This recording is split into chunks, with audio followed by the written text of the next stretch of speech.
regarding the last album and the Anonymous Nobody, we did a crowdfunding through Kickstarter.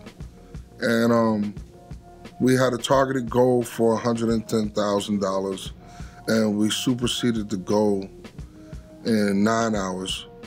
And over a course of 30 days, we raised a little over 650K.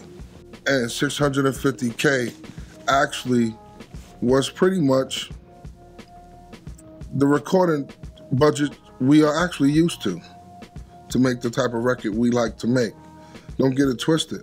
That money went to the record, all to the record, you know, everything surrounding the record to make that record what it is today. We end up coming up on that idea by being approached by a couple of different people, collectively and individually. Someone hit me with it first.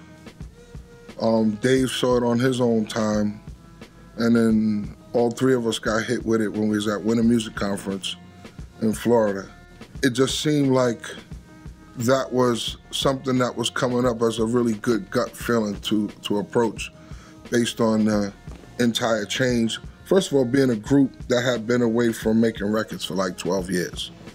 We were actually saying, you know, what kind of values out there right now with the labels?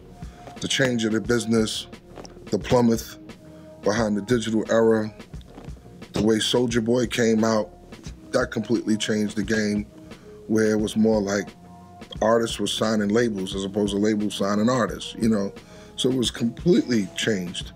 We went looking for a deal in the traditional sense, and it was coming back way less than what we expected, and with all these other conditions to be in a 360 deal, which is completely asinine for a group like us. When coming up, labels that never want to be a part of tour support, labels that never want to be a part of helping you develop your merch, anything that didn't have to do with their economic gain, they didn't want to be a part of supporting it whatsoever, you know? Here it is, we always felt like tour support definitely would help the sales of the records, going out to perform the records. But they felt like back then, if they weren't a part of the economic stream, we don't need to do that, you know? You guys figure that out on your own. Some groups have been able to figure it out, and some groups haven't.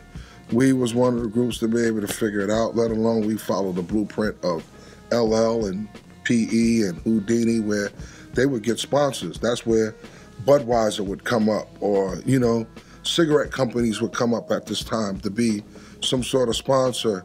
Even for Spit Kicker for us, Windows Media came up for us. So having to be able to now be savvy enough to go out and outsource some other brands to give you tour support, that offset, you know, what the label would never do.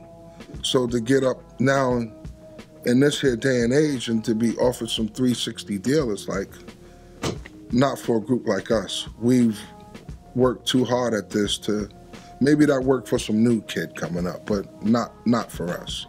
So all of those kind of terms was just off the table.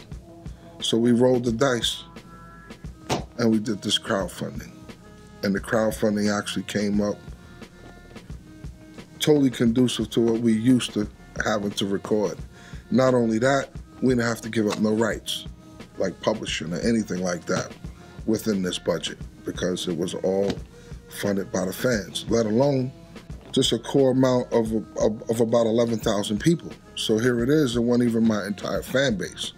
It was people who actually kind of got wind of it and felt like they wanted to be a part and they could actually see it happen, let alone felt like we was a group trustworthy enough to do such, because there's other groups who did crowdfundings and didn't meet the commitment, you know? So on another note, I'm glad that, you know, that we even met the commitment. Everybody who supported it was very happy with it. So at the end of the day, it's like, whether it's selling one record based on the climate, it didn't really matter to me because we achieved the goal, which was raising the money for it to even put it out in the first place, you know? And then, and it also led to everything that I've been doing with my brand regarding touring and sneaker deal or, you know, merchandise, you know. it's been helpful in that aspect to still be able to put out good music, you know, and let alone work with the artists that we worked with. Like, raising that money was helpful. I was able to pay for Snoop. I was able to pay for David Byrne, you know, Usher, you know, all the different people that we felt married to the music pretty well. Rock Marciano, you know.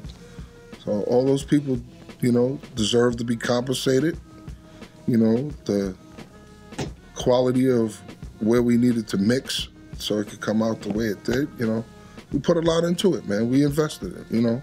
We did what we were supposed to do, you know, and I'm proud of this moment. This moment, I'm truly proud of. Like, it really spoke for all the other upsets, you know, being in, and I could never say we had a shitty deal, being in a deal that was unfaithful. We living up to our end, but the label not living up to theirs, you know. We delivering the record that they should be marketing and promoting fairly and never did, you know. I give it to Tommy Boy on knowing how to make the platinum dollar without ever going platinum. The things that are coming up for the group, the ideas are out there, they're up in the air, you know. It went from being a mixtape to now being an album, but yes, Pete Rock and Primo is going to be producing a project for us. We're finally coming with AOI 3, the trilogy part, which is subtitled De La Sound System, which is going to have a whole lot of, that's going to be a fun record because it's going to be something I think that's people going to enjoy more live when they actually see the concept of that record live, you know, the sound system record, you know. There's going to be a whole band, you know, ensemble of DJs and MCs, and I would honestly say this particular project is highly inspired by rolling out with the Gorillas. So I'm looking forward to completing the trilogy, you know, the way this is coming together. And yeah, just making more music and touring, man. Also, I got an artist by the name of Bill Ray, who's bubbling. He's doing his thing. He got a record out now called No More Mumble Rap, Please.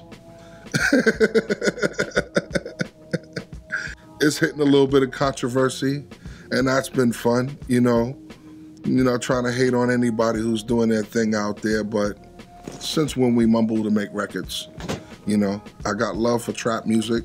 Some of the stuff is good, but the ones that are mumbling, they actually need to go ahead and turn those mumbles into words and make a real song.